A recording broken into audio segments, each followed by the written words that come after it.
മറ്റൊരു ഹദീസിൽ റസൂലുള്ളാഹി സ്വല്ലല്ലാഹു അലൈഹി വസല്ലം തങ്ങൾ പറഞ്ഞു, മൻ ഷഹിദ അൻ ലാ ഇലാഹ ഇല്ലല്ലാഹ് മുഖ്ലിസൻ മിൻ ഖൽബിഹി ഔ യഖീനൻ മിൻ ഖൽബിഹി ലം യദ്ഖുലിൻ നാർ. എന്താ മൻ ഷഹിദ അൻ ലാ ഇലാഹ ഇല്ലല്ലാഹ്, വല്ലവരും ലാ ഇലാഹ ഇല്ലല്ലാഹ് എന്നത് സാക്ഷ്യം വഹിച്ചാൽ, എങ്ങനെ? മുഖ്ലിസൻ മിൻ ഖൽബിഹി, ഖൽബിൽ നിന്ന് ആത്മാർത്ഥതയുള്ളവനായി, ഇഖ്ലാസ് ഉള്ളവനായി. യഖീനം മിൻ ഖൽബിഹി, അങ്ങനെയും പറഞ്ഞിട്ടുണ്ട്. ഔ യഖീനം മിൻ ഖൽബിഹി, അത് നമ്മളെ മുമ്പത്തെ ഷർത്ത്. തൻ്റെ ഖൽബിൽ ദൃഢവിശ്വാസമുള്ളവനായിട്ട് ഒരാൾ ലാ ഇലാഹ ഇല്ലല്ലാഹ് പറഞ്ഞാൽ ലം യദ്ഖുലിൻ നാർ, അവൻ നരകത്തിൽ പോകൂല എന്നാണ്. അവൻ നരകത്തിൽ പോകൂല എന്നാണ്. ഹദീസിന് മറ്റൊരു റിവായത്തിലുള്ളത് ദഖലൽ ജന്ന വലം തമുസ്സഹുൻ നാർ എന്നാണ്.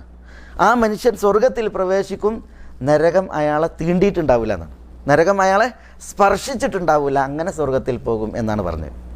അപ്പോൾ നോക്കൂ നിങ്ങൾ, നരകം തൊടാതെ സ്വർഗത്തിൽ പോകാൻ എന്താ റസൂലുള്ളാഹി സ്വല്ലല്ലാഹു അലൈഹി വസല്ലം തങ്ങൾ പറഞ്ഞത്? മൻ ഷഹിദ അൻ ലാ ഇലാഹ ഇല്ലല്ലാഹ് മുഖ്ലിസൻ മിൻ ഖൽബിഹി, ലാ ഇലാഹ ഇല്ലല്ലാഹ് പറയണം മുഖ്ലിസൻ മിൻ ഖൽബിഹി, ഖൽബിൽ നിന്ന് ഇഖ്ലാസ് ഉള്ളവനായിട്ട്.